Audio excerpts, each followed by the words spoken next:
जय हिंद एवरीवन। आज हम डिस्कस करने वाले हैं इंग्लिश का mock test number 7। As you know, आप इस चैनल पर प्रीवियस 1 to 6 मॉक टेस्ट आप देख सकते हैं। मैंने बहुत अच्छे तरीके से उनका सॉल्यूशन कराया है और ये इंपॉर्टेंट रहने वाले हैं एयरफोर्स एक्स और वाई ग्रुप के लिए। आप सभी को पता है कि मैं एक दिन पहले इन टेस्टों को अपने Telegram channel English by Sachin Tomar पर अपलोड कर दिए जाते हैं, जिससे आप खुद से सेल्फ एक बार आप इन टेस्टों को खुद लगाएं, फिर एक स्कोर आंसर की बनाएं और आंसर की बनाने के बाद जहां भी आपको डाउट हो फिर उसके बाद ये वीडियो सॉल्यूशन देखें। तो ये मेरा पर्सनल सजेशन रहता है और बहुत सारे बच्चे इस चीज को फॉलो कर रहे हैं, चाहे वो गर्ल्स हो चाहे बॉयज हो। बहुत सारे बच्चे मुझे मेरे व्हाट्सएप नंबर पर मैसेज करके दिखाते हैं कि सर हमारा इस बार इतना स्कोर बैठा, इतना स्कोर बैठा। तो आप भी इस चीज को कर सकते हैं। मैं अभी अपना व्हाट्सएप नंबर दूंगा जहां आप बता सकते हैं कि सर इस बार स्कोर क्या रहा, या फिर पर्सनल मेंटरशिप के लिए आप मैसेज कर सकते हैं। तो आज हमारा डिस्कशन होगा टेस्ट नंबर 7 पर और लेवल हम इंक्रीज कर चुके हैं धीरे धीरे और हमारा टारगेट रहेगा 30 mock test, 30 plus mock test till the exam date of the air force X and Y group. यदि आप भी मेरे साथ पर्सनल मेंटरशिप में जुड़ना चाहते हैं और चाहते हैं कि एक्स्ट्रा पीडीएफ और आपकी पढ़ाई के लिए कुछ एक्स्ट्रा कंटेंट मिल जाए, तो आप इस व्हाट्सएप नंबर पर मैसेज करके मुझे बता सकते हैं कि आप एक्स की तैयारी कर रहे हैं या वाई की, और उस हिसाब से मैं आपको कंटेंट प्रोवाइड कराऊंगा। ये फ्री ऑफ कॉस्ट होगा, कोई बात नहीं है बच्चों, बस आपको आपका सिलेक्शन मेरी फर्स्ट प्रायोरिटी है।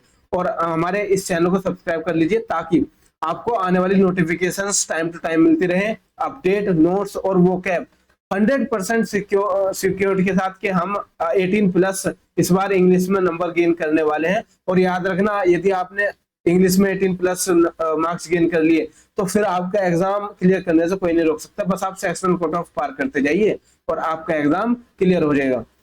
चलिए आगे बढ़ते हैं फर्स्ट क्वेश्चन। और आज का फर्स्ट क्वेश्चन सेम उसी बेस पर है जैसा कि पिछली बार से ट्रेंड चलता हुआ आया है। और वो ट्रेंड किस चीज का है? आर्टिकल। देखिए, choose the correct article to fill the each blanks. Blanks भरने के लिए हमें आर्टिकल बताना होगा। फर्स्ट क्वेश्चन है आई बोट डैश ऑक्स। तो आप सभी को मैं बता चुका हूं प्रीवियस में कि जो कॉन्सोनेंट साउंड दे उनके आगे एन का यूज करते हैं आर्टिकल, जो वोवेल साउंड दे उनसे पहले एन का यूज करते हैं। तो यहाँ पर ओक्स वो एक वोवेल साउंड है जिसकी वजह से हम एन का यूज करेंगे। तो सही जवाब होगा हमारा बी ऑप्शन एन। नेक्स्ट हम मूव करते हैं second question.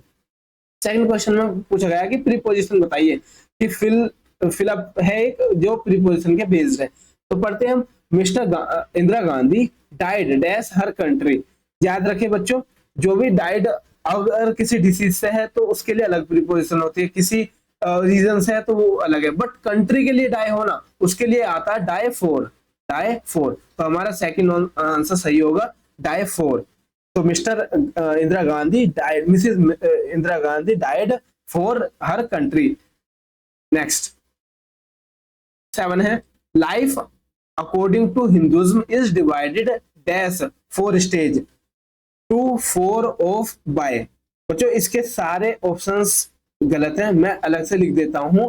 Divided to, divided into, divided for, divided by, ये ऑप्शंस है। तो हम सही लगाएंगे डिवाइडेड इनटू। डिवाइड के बाद हमेशा क्या आता है? इनटू आता है, यदि वो पार्ट में डिवाइडेड है तो।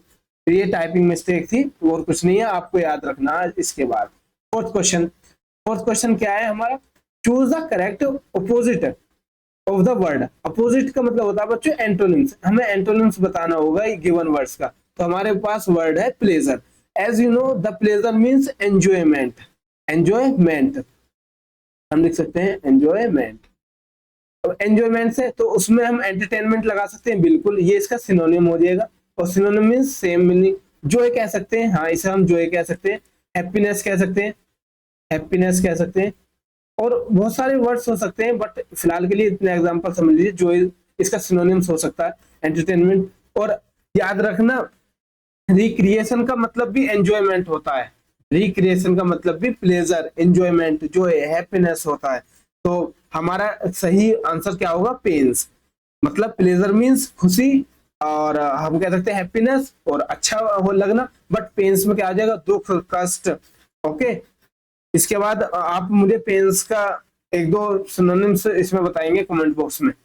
Fifth question, virtue.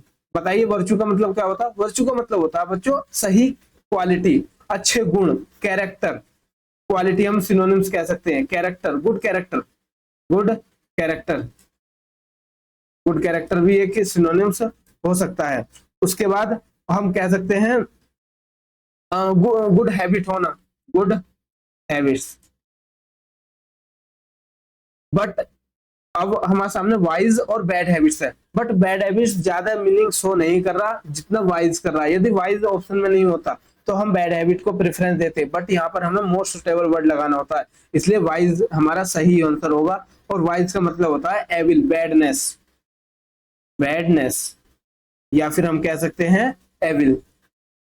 चलिए बच्चों, आई होप आपके सही आंसर जा रहे होंगे। आप मुझे कमेंट बॉक्स में अपना स्कोर जरूर बताएं, या फिर आप वीडियो पोस्ट करके खुद क्वेश्चन लगाया कीजिए और फिर उसके बाद बताइए कि सही गया या गलत गया। अब देखिए हमें बताना, choose the correct similar of the word, हमें इस वर्ड का सिमिलर मीनिंग बताना, मतलब सिनोनिम बताना। तो ब्लूट का मतलब होता है बच्चों धब्बा, धब्बा।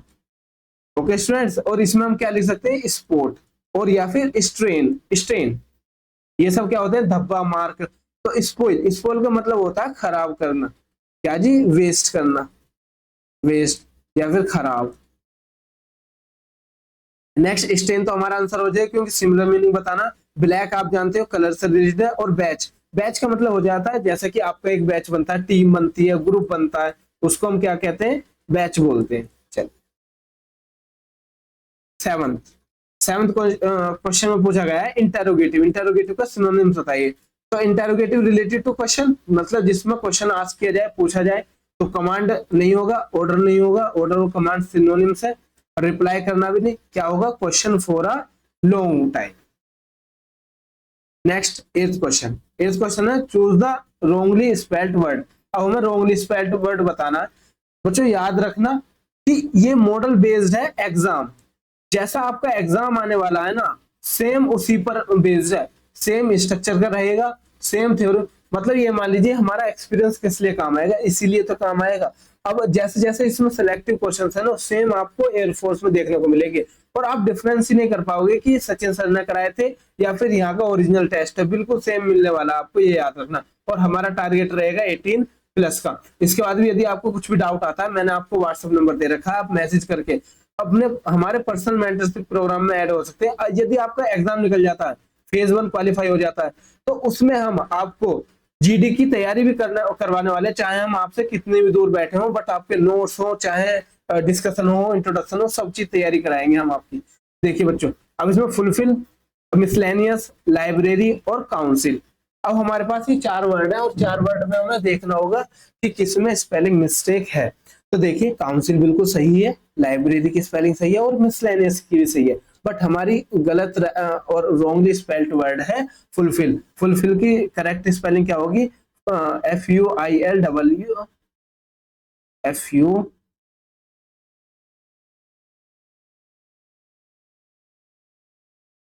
FUL FUFILL, fulfil. ठीक है, उसके बाद चलते हैं हम 9th क्वेश्चन। 9th है हमारा choose the wrong portion, means that हमें एरर बतानी होगी। हमें गिवन स्टेटमेंट दे रखे हैं, इसमें ग्रामेटिकल एरर बताइए कि ग्रामेटिकल कहां पर ये इनकरेक्ट है, और यदि कोई एरर नहीं है तो आप नो एरर को चूज कर सकते हैं। तो चलिए 9th क्वेश्चन पढ़ते हैं। Each one of our houses are too late. अब यदि आपने मेरी कॉन्सेप्चुअल और ग्रामेटिकल में आपको टॉप 50 आपके ग्रामेटिकल टॉपिक्स आएंगे, जिसमें आपको क्लियरिटी कर दी जाएगी। याद रखना, इस चैनल को सब्सक्राइब कर लेना, बहुत कंटेंट आपको एग्जाम तक प्रोवाइड किया जाएगा। Each one of houses is, देखिए बच्चों, जब भी आपको ईच एवरी वन दिया जाए ना, तो उसमें बेशक इसके बाद प्लूरल नाउन का यूज होता है, बट हम वर्ब जो यूज करेंगे वो सिंगुलर वर्ब यूज करेंगे। बात आई समझ में। चलिए अब 10th बताइए, एवरी सोल्जर एंड सेलर वर। अब यहाँ पर भी मिस्टेक है, याद रखना, ये मत कह देना कि एवरी सोल्जर एक हो गया, एवरी सेलर एक हो गया, दोनों मिलकर 2 हो गए, प्लूरल बन गया। नहीं, ये सिंगुलर ही कंसीडर करके हम इसमें वाज का यूज करेंगे। बात आई समझ में। अब 11th question, English is not a subject she is interested with. अब देखिए बच्चों, इंटरेस्टेड के बाद विद नहीं आता, इंटरेस्टेड के बाद आता है इन, यदि वो सब्जेक्ट की बात कर रहा है तो। 12th क्वेश्चन, 12th क्वेश्चन किसके बेसिस पर, choose the correct form of verb to fill in each blank. यदि आपकी स्टूडेंट्स ये रिक्वायरमेंट है कि आप अच्छे तरीके से एक्सप्लेन क्यों नहीं कर रहे, सारी चीजें क्यों डिस्क्राइब नहीं कर रहे। देखिए बच्चों ये टेस्ट है और टेस्ट को टेस्ट की तरह से लेते हैं, आपको सिर्फ आंसर की जरूरत पड़ रही होगी। बहुत सारे बच्चे ऐसे हैं जिन्होंने पहले ये टेस्ट लगा लिया होगा, सिर्फ उन्हें आंसर और थोड़ी सी एक्सप्लेनेशन चाहिए, तो उस हिसाब से कराया जा रहा है। यदि आपको डिटेल में पढ़ना है ना, तो डिटेल के लिए आपको क्लासेस लेनी होंगी अदर्स, और उसमें वोकैब की क्लास हो, ग्रामर की क्लास हो, सब प्रोवाइडेड है इस चैनल पर, आप देख सकते हैं। चलिए 12th क्वेश्चन है, we shall not go out if it dash rains, is raining, has rained, will rain। यदि आपने पढ़ रखा होगा तो आपको पता होगा कि जो कंडीशन सेंटेंस होते हैं इसमें यदि एक फ्यूचर में हो तो इफ वाली कंडीशन वाला प्रेजेंट इंडेफिनिट होता है, मतलब सिंपल प्रेजेंट में हम लिखते हैं, और सिंपल प्रेजेंट क्या है, रेन्स, क्योंकि इट क्या है, इट है हमारा सिंगुलर, तो हम क्या लिखेंगे, it rains. 13 question, if he worked hard he would have dash. अब सेकंड कंडीशन आ जाता है, यदि इफ के साथ ये सेकंड फॉर्म हो या फिर वुड हैव यहाँ पर आए, तो वुड हैव के बाद हैव क्या कहता है कि मेरे लिए वर्ब की थर्ड फॉर्म चाहिए, तो सिक्योर नहीं आएगा, सिक्योरिंग नहीं होगा, और बीन सिक्योरिंग नहीं होगा, तो क्या होगा, सिक्योर्ड होगा सही आंसर। तो सही क्या होगा statement, if he worked hard he would have secured good marks। 14 question, choose the correct one word substitution. हमें वन वर्ड सब्स्टिट्यूशन देखना है। बच्चों याद रखना इंग्लिश बहुत ज्यादा हमारे लिए इंपॉर्टेंट है एयरफोर्स के लिए, और जो बच्चा एयरफोर्स में इंग्लिश को कंप्लीट कर लेता है और 15+ मार्क्स भी ले आता है ना, तो एग्जाम निकलने के 80% प्लस चांस बन जाते हैं उस बच्चे के। तो इंग्लिश को बिल्कुल भी लाइटली मत लेना, सीरियसली लेकर चलना, और मैं आपके साथ रहूंगा लास्ट एग्जाम तक ही और ज्वाइनिंग तक। One who believes in existence of God, एक ऐसे स्टेटमेंट बताइए जो ये क्लैरिफाई करता हो, एक वर्ड बताइए, one who believes in existence of, जो गॉड के एग्जिस्टेंस में विश्वास रखता हो। तो मैंने आपको वन वर्ड सब्स्टिट्यूशन के इतने अच्छी क्लासेस ले रखी है जिसमें पिक्चर के थ्रू समझा रखा, तो उसी में मैंने बताया था जो भगवान पर विश्वास करता है उसे हम थीस्ट कहते हैं, और जो नहीं करता वो एथिस्ट कहलाता है। फैटलिस्ट कहते हैं जो भाग्यवादी हो, मतलब भाग्य पर विश्वास करता हो, और प्रोटोगोनिस्ट कहलाता है हमारा कि जो नायक हो, मतलब एक मूवी का कोई नायक या फिर कोई बड़ा पर्सन हमारा प्रोटोगोनिस्ट कहलाता है। और फैटलिस्ट भाग्यवादी होता है जो भाग्य पर विश्वास करता है। एथिस्ट वो होता है जो भगवान पर विश्वास नहीं करता, और थीस्ट वो होता है जो भगवान के एक्सटेंस पर विश्वास करता है। बात आई समझ में? चलिए नेक्स्ट है हमारा 15th question, which best express meaning of idioms, और हमें एक इडियम फ्रेज बताना होगा। अब देखिए टॉप 100 आप इडियम्स मेरी इसी चैनल पर देख सकते हैं और आराम से उस क्लास को ले सकते हैं। देखिए 15, pull a fast one. Pull a fast one का मतलब होता है किसी के साथ धोखा देना, किसी के साथ ट्रिक खेलना, कि हाँ छल से कुछ चीज काम कर लिया। तो इसका सही आंसर होगा बी, प्ले अ ट्रिक। इसमें एज फास्ट एज लाइटनिंग नहीं होगा, कैरी अ हैवी बर्डन नहीं होगा, और लास्ट आपका टेक अ डीप ब्रेथ नहीं होगा। सही आंसर होगा प्ले अ ट्रिक, और किसी के साथ धोखा करना।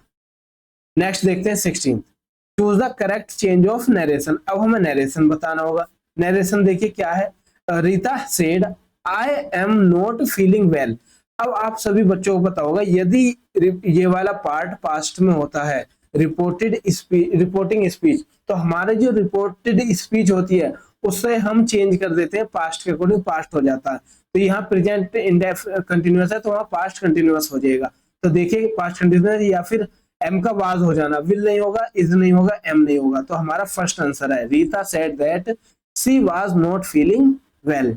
बात आई समझ में? चलिए 17th क्वेश्चन, बताइए पैसिव वॉइस। पैसिव वॉइस बताना था इसमें हमें, the cat caught the rat. अब ये सेकंड फॉर्म है, सेकंड फॉर्म का किस में चेंज हो जाता है स्टूडेंट? वाज में, वाज या वर में। तो हम देखेंगे द रैट इज कॉट नहीं, the rat will be caught नहीं, the rat was caught. Yes, हमारा थर्ड आंसर होगा the rat was caught by the cat. Next, अब यहाँ तक तो हमारी ग्रामेटिकल पोर्शन खत्म हुआ और हमारे जो वोकैब का पोर्शन था वो खत्म हो गया। अब हमारा आता कॉम्प्रिहेंशन। और याद रखना बच्चों, कॉम्प्रिहेंशन में जिसने बाजी मार ली वो पूरी इंग्लिश में बाजी मार जाता है। याद रखना, ये 3 से 4 क्वेश्चन आएंगे आपके और उसे आपको कंप्लीट सही करने होंगे, तभी आपके नंबर देखना मार्क्स कितने इंक्रीज हो जाते हैं एकदम से। क्योंकि इसमें 2 गलत होते ही, 2 इनकरेक्ट होते ही आपको जो सेक्शनल कट ऑफ है वो भी क्लियर करनी थोड़ी सी कैडी पड़ जाती है या फिर हार्ड हो जाती है। तो यहाँ पर हम पैसेज को बहुत ध्यान से पढ़ेंगे, और पैसेज करने का मैं पिछले 6 टेस्टों से यही बताता हुआ जा रहा हूँ कि कैसे पढ़ते हैं। तो पहले हम क्वेश्चनों पर नजर मारते हैं, क्वेश्चनों को रीड करते हैं। तो अच्छे तरीके से क्वेश्चन रीड कीजिए। What type of gods early man were afraid of. अब इससे क्या होगा, जब भी गोड के बारे में, टाइप्स के बारे में आएगा तो हम ध्यान रखेंगे। अच्छे, इसके बेसिस पर एक क्वेश्चन है। और 19 रीड कीजिए। How did people please the angry गोड। अब जहां भी एंग्री गोड्स आएगा हम पता लगा लेंगे, अच्छा यहाँ से कोई क्वेश्चन पूछा गया है। अब 20 रीड कीजिए। How many sorts of disaster happened in those days. अब आपको बात समझ में आई कि यहाँ तक हमने रीड कर लिया, अब पैसेज रीड करते हैं। चलिए बच्चों, मैं रीड कर देता हूँ। आपको इसका जो समरी होगी वो लास्ट में बताऊंगा। ऐसा नहीं है कि लाइन टू लाइन हम पढ़ते हुए समझते हुए जाएंगे, सीधा सीधा आप टोटल को रीड कीजिए, फिर उसके बाद अंडरस्टैंडिंग डेवलप कीजिए ये टोटल पैसेज में कहना क्या चाह रहा था। तो चलिए रीडिंग लगाते हैं। It is interesting to imagine how early man were afraid of. Afraid के बाद हमेशा ऑफ आता है, याद रखना है ना बच्चों। Angry and jealous gods. They saw these imaginary gods even in river and in the clouds. Their idea of God was not a kind and good person, but of a very irritable person who was always losing his temper. And as they were afraid of, देखिए यहाँ पर भी danger, they were always trying to bribe him by giving him some cheaply food.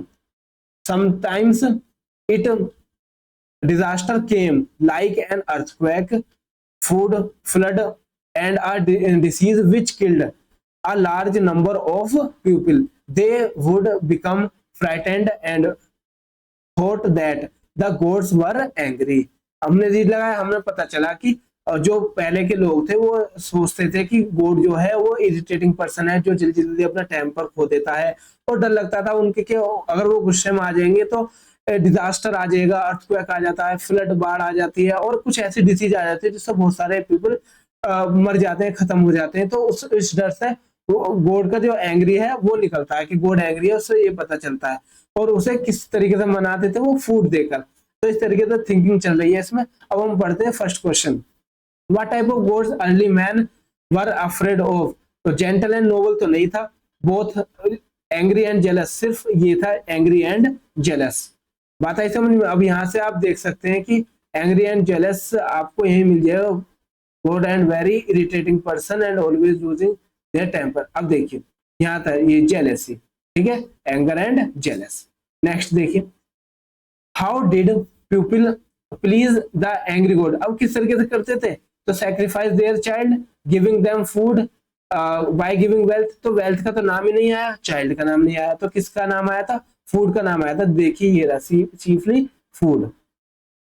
Next और last question of the test, how many sorts of disaster happens in those days. कितने disaster होते थे आप इसमें बताओगे। थ्री टाइप्स ऑफ डिजास्टर के बारे में बात की गई है। तो यहाँ ये टेस्ट हमारा खत्म हुआ। आपने कितने स्कोर किया आप जरूर हम मुझे कमेंट बॉक्स में या फिर मेरे व्हाट्सएप नंबर पर बताएं। और आपको कहीं भी दिक्कत आ रही हो, प्रॉब्लम्स फेस करनी पड़ रही हो अपनी प्रिपरेशन में, तो मेरे साथ शेयर कर सकते हैं। और हमारे टेलीग्राम चैनल को ज्वाइन कर लीजिए, जहां पर आपको वोकैब का कंटेंट, ग्रामर का कंटेंट, पीडीएफ, नोट्स और मॉक टेस्ट प्रोवाइडेड है। बिल्कुल आप इन्हें फॉलो कीजिए। मैं श्योरिटी के साथ कह सकता हूं कि आपके 18+ मार्क्स यहीं से गेन हो जाएंगे। किसी और को फॉलो करने की कोई जरूरत नहीं है। आप इसी के माध्यम से अपने जो एग्जाम है उसे क्वालिफाई कर सकते हैं। अब हम मिलेंगे नेक्स्ट वीडियो में, तब तक के लिए धन्यवाद। जय हिंद बच्चों।